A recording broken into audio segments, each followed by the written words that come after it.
Olá, queridos, graça e paz. Eu pedi o pastor Reinaldo para ficar segurando ou deixar o celular dele apontado aí para vocês, porque assim eu consigo ver vocês em tempo real e consigo me interagir melhor quando eu começar a palavra.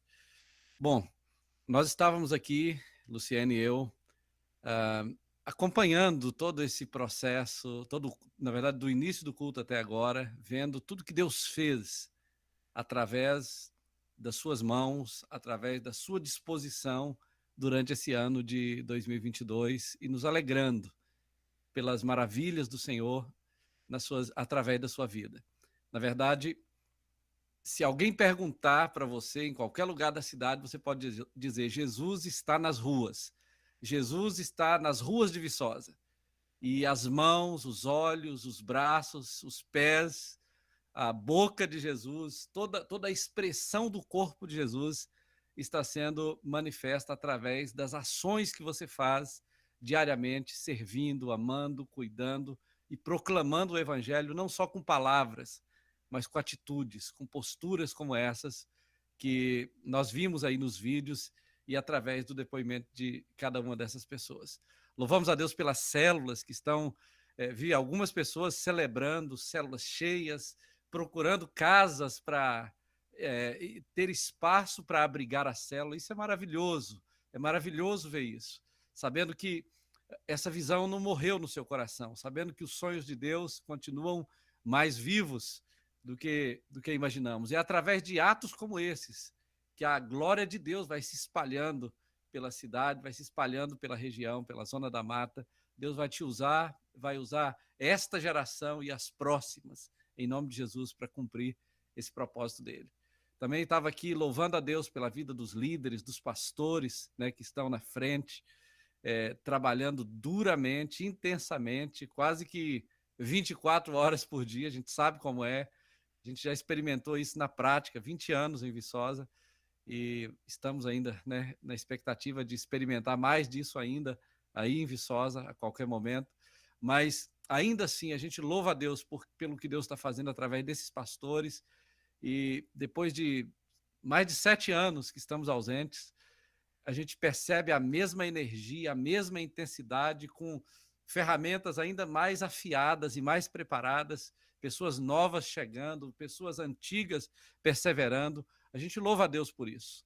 A gente realmente é muito grato e a gente sabe, queridos, que aquele que começou a boa obra é poderoso para completá-la até o dia de Cristo. A gente sabe que Deus tem sido fiel e vai continuar sendo fiel naquilo que é o chamado dele para a minha vida, para a sua vida, para esta igreja, nesta cidade, em nome de Jesus. Então, que Deus te abençoe.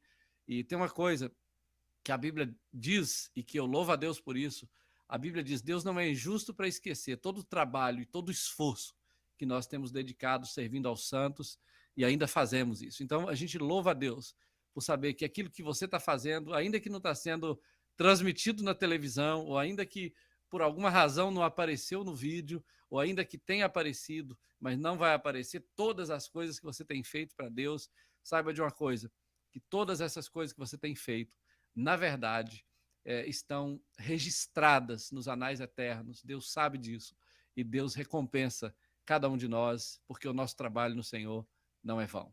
Louva a Deus pela sua vida, que Deus possa continuar abençoando você e esta igreja de forma tão poderosa, em nome de Jesus. Hoje eu quero compartilhar com vocês um texto que está em Isaías, no capítulo 41, 10. Na verdade, o tema para este ano todo vai ser permanecendo na fé e andando em unidade, que é um tema que vamos trabalhar de forma mais intensa esse ano, mas que é, na verdade, o tema da igreja, constantemente permanecer na fé e andar em unidade, porque são duas coisas que são quase como as duas pernas, né? Dependemos das duas para andar. A igreja depende de fé e depende de unidade para que ela caminhe, para que ela cumpra o propósito de Deus nessa terra. E hoje eu quero falar de uma parte desse tema. Eu quero focar apenas na fé, que é uma área que nós precisamos. Não vou trabalhar definindo a fé, mas vou trabalhar fortalecendo o seu coração com a palavra de Deus a respeito de quem é Deus, de como devemos confiar nesse Deus para tudo que vem pela frente, para tudo que Deus tem projetado para a minha vida, para a sua vida, neste ano que começa. Então, o texto diz, em Isaías, no capítulo 41, versículo 10, o seguinte: não temas, porque eu sou contigo. Não te assombres, porque eu sou teu Deus. Eu te esforço ou te fortaleço, eu te ajudo, eu te sustento com a minha destra fiel. Não tenha medo, não temas, eu sou contigo. Essa é a palavra do Senhor para você nestas últimas horas do ano, e esta é a palavra do Senhor para você a partir do primeiro minuto, primeiro segundo deste ano, que está para começar, até durante a sua vida futura. Não temas, eu sou contigo. Essa é a palavra do Senhor. Queridos, às vezes quando você lê esse texto, eu mesmo quando leio esse texto, eu me pergunto, por que Deus é tão focado em nos desafiar a não temer? Por que Deus está tão preocupado, entre aspas, a nos convencer de não ter medo? De não ter medo. O medo é uma coisa que todo mundo sente, é como um freio de um carro, é necessário algumas vezes, você precisa dele em algumas circunstâncias, você não pode ver uma cascavel e ficar, não estou sentindo nada, não estou nem aí para cascavel. Na verdade, você precisa ter medo da cascavel para você saber a noção do perigo e lidar com esse perigo, mas na verdade, o medo ele é muito perigoso. O medo ele pode trazer uma série de respostas físicas para o nosso corpo, de forma que ele pode nos prejudicar de forma terrível, de forma trágica, muitas vezes. O medo ele é capaz de alterar o seu estado fisiológico completamente. E Deus fala assim: não temas, não tenha medo. Deus está preocupado com isso, porque uma pessoa com muito potencial, uma pessoa com um chamado maravilhoso, pode estar completamente bloqueada por causa do medo. Ela pode estar completamente afetada, seus sonhos podem ser frustrados, o projeto de Deus pode ser talvez abortado por causa do medo. Então Deus diz: não tenha medo. Se você anda com Deus, se você entende como funciona a fé, não tenha medo. O medo ele tem potencial de alterar o seu estado fisiológico. Existe um código na medicina, na psiquiatria, que lida com essas questões de doença, chamado DSM-5, que no Brasil certamente deve ser o DSM-5. Esse manual que os psiquiatras usam, alguns médicos usam também, normalmente eles dizem que o medo tem esse potencial de alterar o seu estado fisiológico. E aí, como você pode entender isso? Olha, o medo ele altera a sua frequência cardíaca, o medo ele altera a sua pressão arterial. Quando você começa a ter medo, seu coração acelera, sua pressão arterial aumenta. O medo ele tem potencial, além de tudo isso, de causar aumento, já disse, da frequência cardíaca, que é uma potencialização de um possível infarto. Domingos passou por isso, a gente passou aperto aqui quando a gente soube disso, oramos por ele, e a gente sabe que nem todas as pessoas sobrevivem a isso, mas graças a Deus superou. Falta de ar. Alguns dizem que o medo tem potencial de causar até mesmo impotência sexual e frigidez.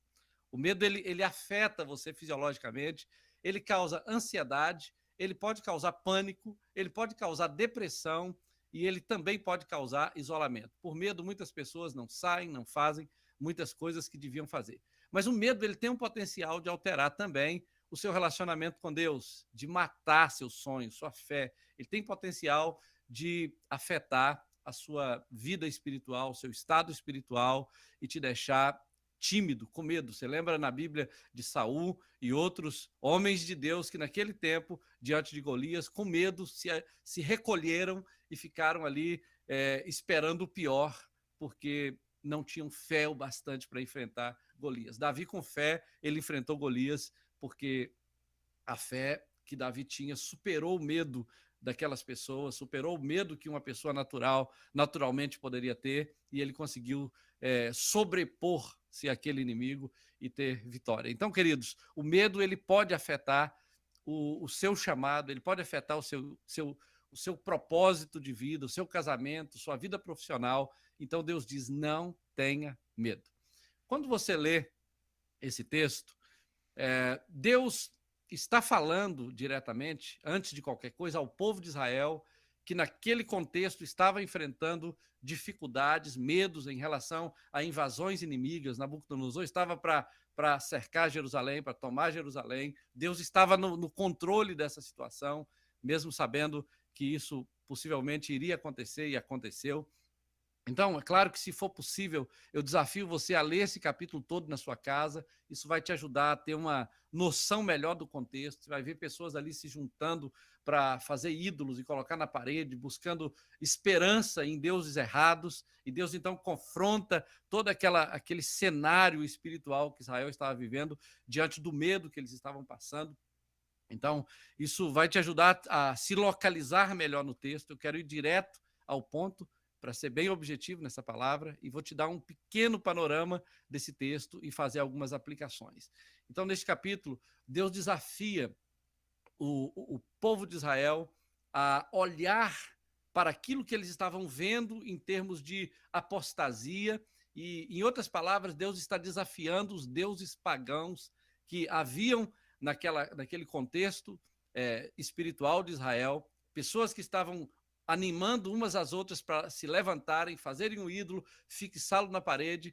Então, Deus contrasta essa fragilidade dos deuses pagãos com a sua soberania, com o seu poder, e ele mostra como ele é Deus diante de todas essas circunstâncias. E ele mostra o seguinte: olha, o meu próprio poder para predizer os acontecimentos futuros, que somente pertencem a Deus, e Deus é aquele que tem esse poder, somente por isso já há um apelo claro, direcionado para que toda a nação compreenda que Deus, por ser capaz de cumprir os acontecimentos futuros que ele prediz antecipadamente, obviamente, ele sabe de todas as coisas que vão acontecer, ele dirige a história, então só isso já é suficiente para que todos saibam que Deus é superior a qualquer outro Deus que o homem adora. Deus é o todo-poderoso, o único, aquele que governa todas as coisas.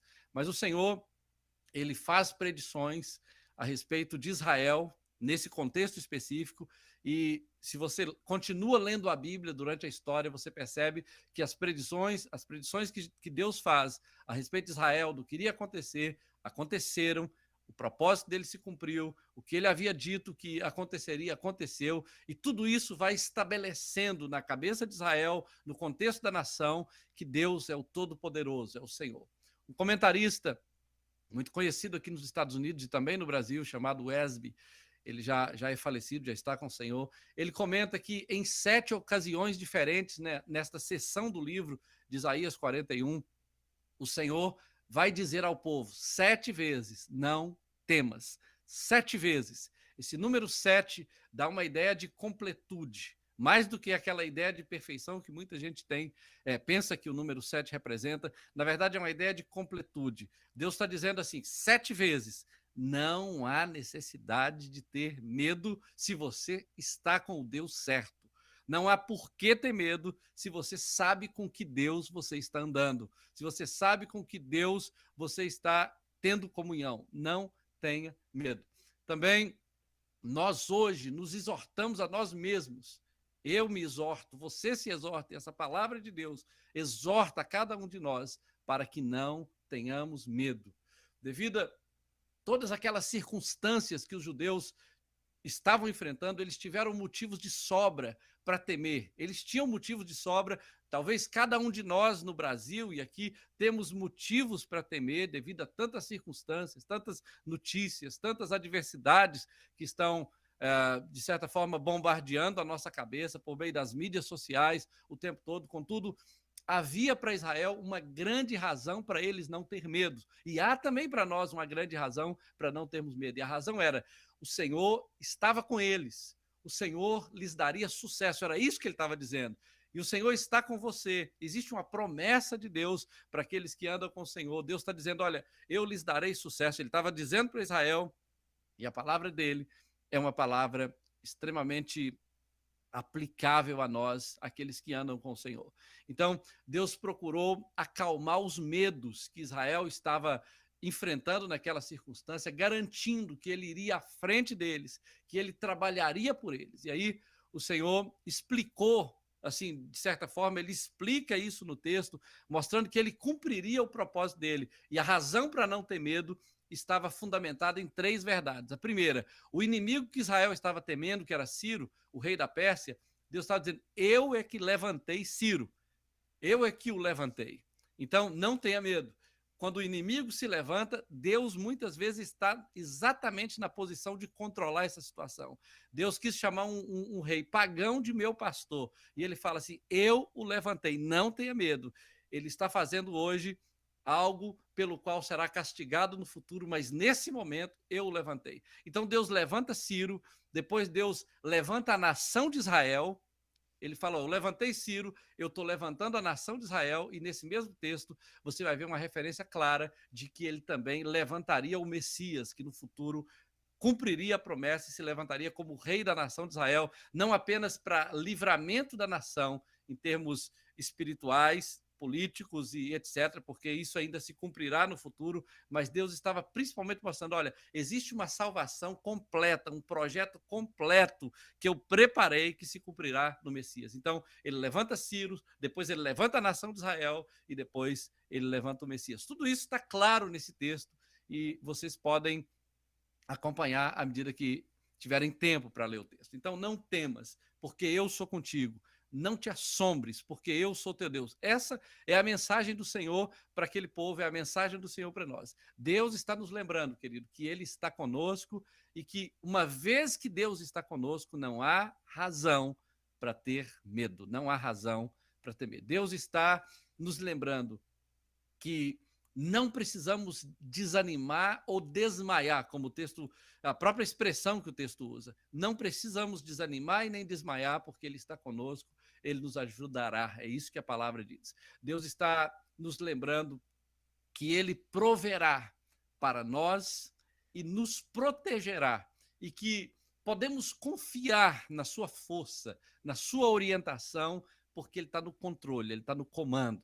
Existe uma nota no comentário, aqui nos Estados Unidos é considerado como New Commentary, é um comentário novo, mas não é novo que saiu esse ano, ele é bem antigo, mas na época que ele foi publicado era considerado como o novo comentário bíblico, e esse NCB sugere essa frase: eu te fortalecerei, em Isaías, dizendo o seguinte, que significa que Deus dará aos israelitas tanto força física, a força física de que eles precisam, quanto uma força emocional, especialmente concedida a eles, para que eles pudessem suportar as circunstâncias. A gente entende, queridos, na nossa caminhada com Deus, que tem hora que nós não precisamos só de força física nos braços e nas pernas, nós precisamos de força emocional. E Deus está falando: olha, não temas, porque a minha provisão para vocês incluirá força física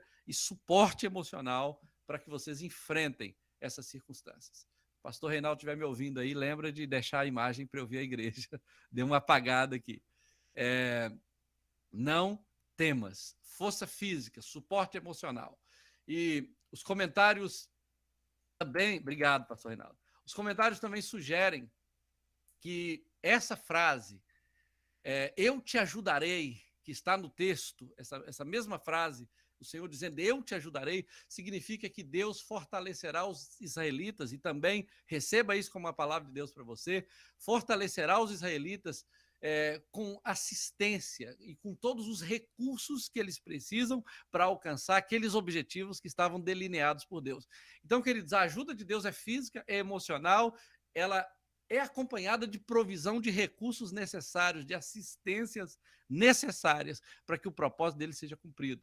É muito interessante, quando você lê a história da Bíblia, você vai ver a Bíblia falando que as pedras pelejaram, que a chuva pelejou, que Deus usando circunstâncias até da natureza para fazer com que o ideal de Deus fosse cumprido naquela circunstância.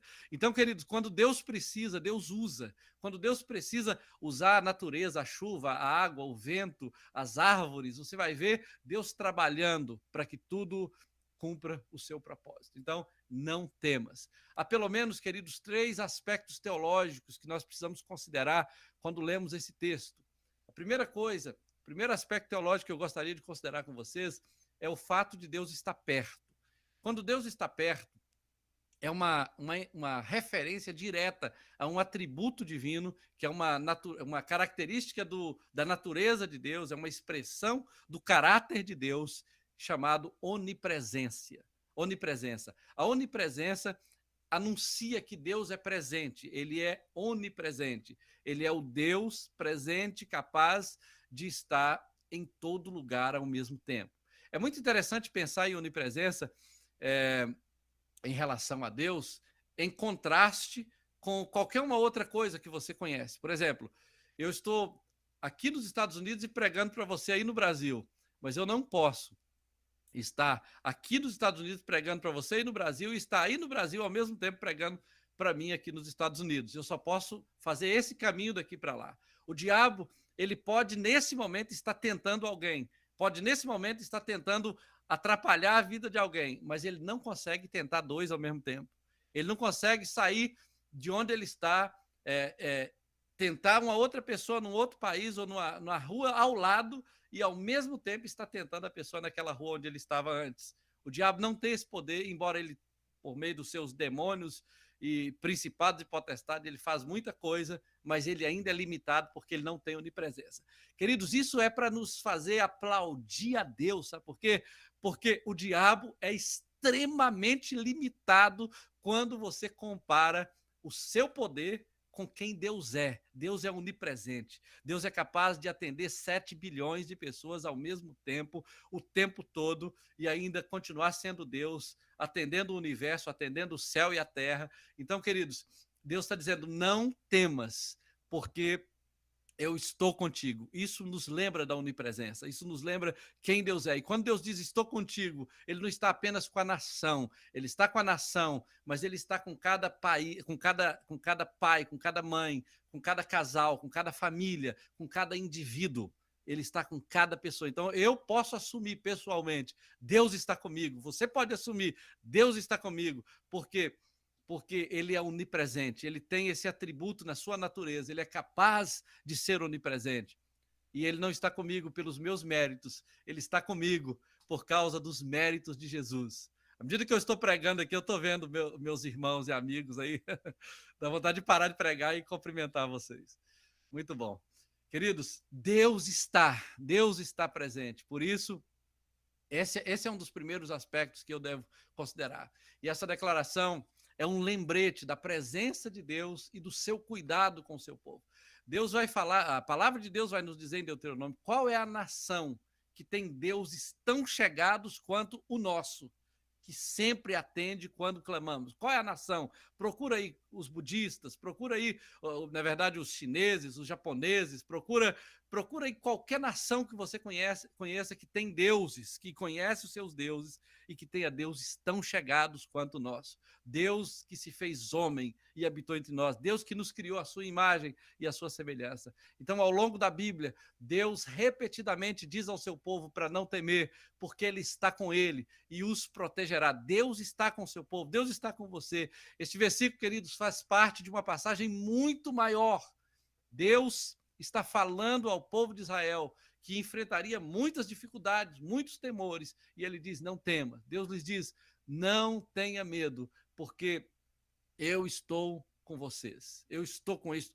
Deus está dizendo: eu estou com vocês. Eu estou contigo. Não tenha medo. Eu te fortalecerei. Eu te ajudarei. É muito confortante. É muito realmente reconfortante saber que Deus é presente. Ele está também a dizer que o sustentará com a sua mão direita, que é uma metáfora que muito usada no contexto judaico, quando ele fala: eu vou te sustentar com a minha mão direita, é uma metáfora de poder, proteção e suporte. Deus está dizendo: olha, eu te darei poder, proteção e suporte para lidar com essa circunstância. Não tenha medo, eu te sustentarei com a minha mão direita. Lembre de tudo isso, queridos, à medida que esse ano está terminando e o próximo está começando. Este versículo, queridos, é uma fonte de conforto, de encorajamento para todos aqueles que estão lutando com problemas emocionais, como, por exemplo, o medo e a ansiedade. O Senhor está dizendo: olha, eu estou presente, não temas, eu sou contigo. Não precisa ter medo ou ansiedade. Quem está com você é maior do que quem está com o mundo. Quem está com você é o governador do universo. Não tenha medo.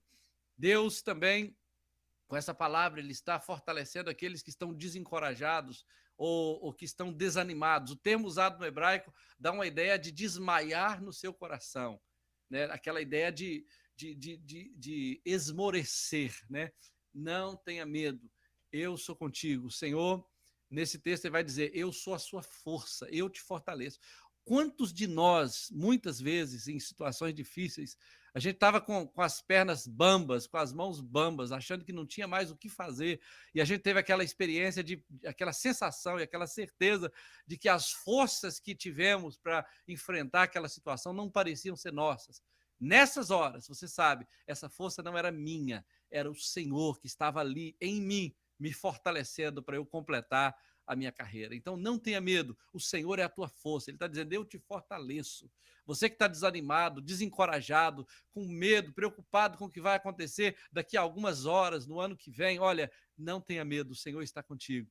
O Senhor é a sua força, ele te sustenta com o braço direito. Queridos, é o braço direito do Senhor que está nos dando suporte, poder, proteção.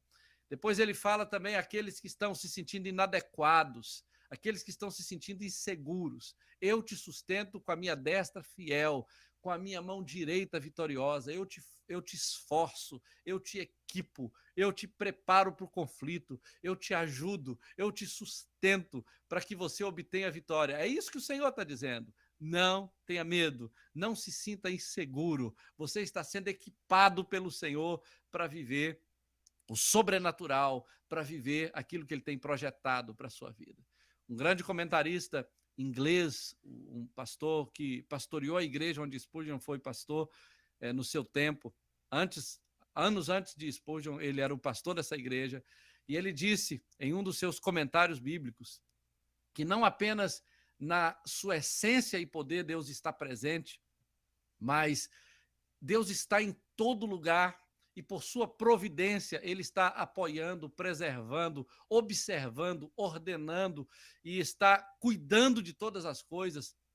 E também por meio de uma graça especial ele está presente para guardar, para proteger o seu povo, para apoiá-lo, para supri-lo, para confortá-lo, para fortalecer os seus corações e, portanto, eles não precisam ter medo de nenhum inimigo que eles tenham que enfrentar, nem mesmo aquelas circunstâncias que nós somos chamados a sofrer algumas vezes por amor a Cristo. Quantos missionários passam por experiências como essa, não precisam ter medo quando sofremos pelo nome do Senhor, porque o Senhor é aquele que anda conosco, é aquele que entra no fogo, é aquele que entra na água, é aquele que é a nossa sombra, né, que nos protege do calor do dia e ele também nos livra da sombra da morte. Por isso, ele diz, não tenha medo. O salmista Davi, ele vai dizer assim, olha, eu não temerei porque tu estás comigo.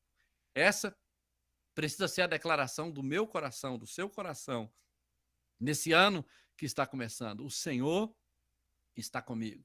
Deus está, em segundo lugar, o segundo aspecto teológico que nós devemos considerar, Deus está no controle. Essa é a segunda coisa que nós aprendemos desse texto.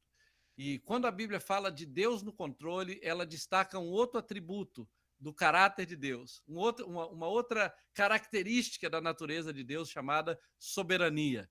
A soberania de Deus é uma evidência de que Deus está no controle de todas as coisas. Deus está no controle de até das moléculas que compõem o seu corpo. O seu corpo só não decompõe, só não desconjunta todo diante de você, não se transforma em água, porque ele é o que sustenta, que faz as coisas ficarem juntas no universo, a matéria e todas as coisas que existem sendo sustentadas pela palavra do seu poder. Deus é soberano, ele é capaz de fazer isso. Com a sua palavra ele criou todas as coisas, com a sua palavra ele sustenta todas as coisas, e a sua palavra se fez carne, nós sabemos disso. Então, Deus é soberano. E outra maneira de você receber esse versículo é vê-lo como uma expressão da soberania de Deus, do poder de Deus. E em toda a Bíblia, queridos, Deus é descrito como o Criador, como aquele que é todo-poderoso, como aquele que é onisciente e o todo-poderoso do universo. Nós temos que lembrar disso. Nós temos que olhar para Deus com essa expectativa, com essa consciência, quando nós estamos caminhando com o Senhor, quando nós estamos lidando com as circunstâncias. E esse versículo, ele reafirma para todos nós que andamos com Deus, ele reafirma o papel de Deus como um ser supremo do universo, que está no controle de todas as coisas, de todas as circunstâncias. Um Deus que é capaz de prover e de proteger para o seu povo. Isso nos lembra que podemos confiar na capacidade de Deus para nós superarmos qualquer ou quaisquer obstáculos que viermos a enfrentar, porque nós podemos encontrar força e consolo na presença de Deus. Eu, lendo a história de grandes homens de Deus, as biografias de missionários, de pessoas que tiveram que lidar com seca, tiveram que lidar com oposições de tribos, ou que tiveram que lidar com circunstâncias mais extremas na época da União Soviética, coisas como essa, a gente pode ver como essas pessoas puderam contar com o socorro de Deus, com a presença de Deus, para cumprir o objetivo que Deus havia posto em seus corações. Então, nós podemos andar com Deus com essa certeza, queridos, não só para fazer missões, mas para fazer a missão de suprir para a nossa família, para cumprir o nosso papel de cidadão, de seres humanos normais na cidade, de crentes, nós podemos contar com a presença de Deus. Agora, o terceiro aspecto teológico não tem a ver com Deus, mas tem a ver conosco, tem a ver com você, tem a ver com a nação de Israel, tem a ver com cada um de nós. A terceira coisa que eu aprendo nesse texto é que Deus é digno de adoração. Esse Deus todo-poderoso, que está no controle, que está presente, ele também é digno de adoração.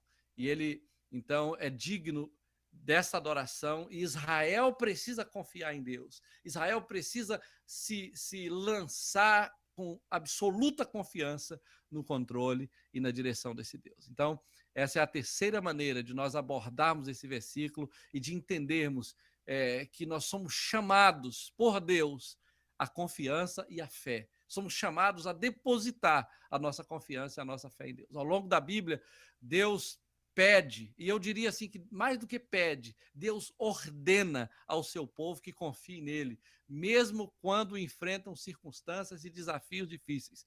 Esses versículos, queridos, nos lembram que não precisamos ter medo, porque Deus está conosco. Nós já falamos isso repetidamente. Deus está conosco em tudo que enfrentarmos, e por isso, sabendo dessa verdade, nós somos chamados a confiar em Deus, a confiar na sua força, na sua orientação, enquanto nós enfrentamos as circunstâncias. O ano está começando, nós temos aí o desafio de perseverarmos na fé, de andarmos em unidade. Temos o desafio de, durante o ano, desenvolver essa experiência de andar em fé, mais do que andar confiando, mas andar na fé, andar no chamado de servir a Deus, de cumprir a nossa missão. Mas temos o desafio de andar na fé em unidade, mais do que andar com Deus em companhia dos irmãos, no relacionamento, no amor, no serviço, na convivência diária, nos desafios dos relacionamentos. Então, somos desafiados e temos o suporte de Deus para isso. Agora, para nós terminarmos essa palavra, como esse versículo pode nos ajudar a nos sentirmos mais encorajados, a nos tranquilizarmos quando enfrentamos dificuldades e medos que a própria vida vai nos oferecendo no dia a dia. Talvez no casamento, nas finanças, nas questões políticas que preocupam muitas pessoas. Então, como essa palavra pode nos ajudar? Primeiramente, querido, nós precisamos receber essa declaração de que o Senhor está conosco, de que o Senhor é soberano, de que o Senhor é digno de adoração. Nós precisamos receber essa declaração como palavra viva de Deus, como palavra infalível, como palavra eterna. Precisamos receber essa palavra dizendo: olha, é Deus que está falando comigo, é a palavra de Deus que está plantando isso no meu coração. Então, se Deus está dizendo: não temas, eu estou contigo, não te assombres, eu sou o teu Deus, então eu posso estar seguro. Essa palavra não é a palavra de um homem, é a palavra do Deus Todo-Poderoso. Precisamos considerar, queridos, a segunda coisa é o teste do tempo. A Bíblia fala que Deus cumpriu o que ele diz, tudo aquilo que ele disse ao povo de Israel no passado. Ele cumpriu tudo aquilo que ele disse. Algumas coisas que não se cumpriram, elas não se cumpriram por causa do tempo, não chegou o tempo ainda. Algumas coisas são para o futuro, mas aquilo que ele prometeu que aconteceria, aconteceu. Então, Deus cumpriu o que ele disse no passado ao povo de Israel, e por causa do servo Abraão, aquele que Deus escolheu para, por meio dele, fazer a nação, Deus fez todas essas coisas acontecerem. Mas uma coisa existe nas Escrituras e na teologia que nós precisamos lembrar, é que se Deus cumpriu tudo que ele prometeu a Israel por causa do servo Abraão, ele fará a mesma coisa por causa do filho Jesus. Porque Israel tem aliança com Deus por meio de Abraão, mas nós temos aliança com Deus por meio de Jesus. Então, se Deus prometeu e cumpriu porque ele tinha aliança com Abraão, agora ele promete e cumpre porque ele tem aliança com Jesus por nossa causa. Então, eu louvo a Deus por isso. Eu louvo a Deus por saber que a minha segurança não está em Abraão, a minha segurança está em Cristo. Foi por causa de Cristo, por causa do que ele aliançou com Cristo, é que você e eu, que a igreja de Jesus pode descansar segura nos braços do Senhor. As circunstâncias que Israel enfrentou eram diferentes das circunstâncias que nós enfrentamos hoje, mas Deus não é diferente, Deus é o mesmo. E aí eu quero te lembrar, queridos, que Deus está presente para te fortalecer. Ele está presente para fortalecer a sua alma. Ele está presente para te capacitar para cumprir todos os propósitos e sonhos que ele tem projetado na sua vida. John Gill, o mesmo comentarista que eu mencionei, ele comentou sobre esse versículo, dizendo que Deus nos fortalecerá com força em nossas almas para cumprirmos os nossos deveres, para exercermos graça, para resistir às corrupções, para resistir às tentações, para suportar as aflições, para sofrer as perseguições e fazer a obra de geração, de gerar filhos para Deus, de gerar filhos que vão glorificar o nome dele de acordo com a vontade que ele tem para mim e para você. E se Deus é a nossa força, se Deus é a força do seu povo, nós não precisamos ter medo de nenhuma pessoa, de nenhuma coisa, de nenhuma circunstância, porque o Deus de Israel, revelado por meio do seu Filho Jesus, é a verdadeira fonte de força que nós precisamos. É a verdadeira fonte de força que vai nos suprir, que vai nos sustentar. Então se prepare para esse ano que está por vir. Se prepare para os próximos anos que virão. Deus está perto, lembre disso. Em cada ano, em cada circunstância, Deus está perto, ele é onipresente. A onipresença de Deus acompanha você. Deus está no controle, ele é soberano. Deus é digno de adoração. Nós precisamos adorá-lo. Israel precisa adorá-lo. Nós precisamos adorá-lo porque ele é digno. E quando nós declaramos que cremos, quando nós andamos em fé, nós estamos declarando que o adoramos. Nós estamos literalmente o adoramos. Então, para ver a bênção de Deus sobre você, sobre tudo que te pertence, sobre a sua carreira profissional, acadêmica, sobre os seus sonhos, sobre as suas empresas, saiba de uma coisa, queridos: adore esse Deus. Coloque-o em primeiro lugar na sua vida. Ofereça louvor, ofereça culto a esse Deus. Para ver a sua família mais perto de Deus, mais unida, mais feliz, exalte esse Deus, adore esse Deus.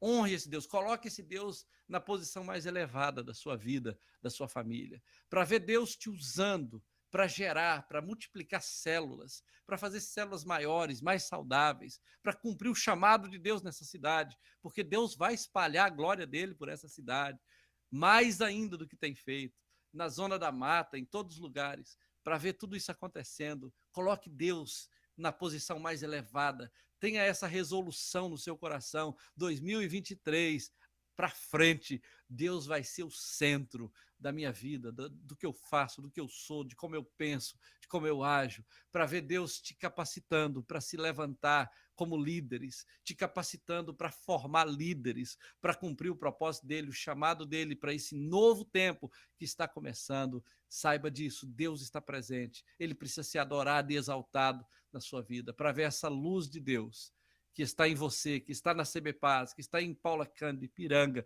se espalhando pela Zona da Mata, queridos, e alcançando cidades com menos de 10%, alcançando lugares onde nunca imaginávamos alcançar.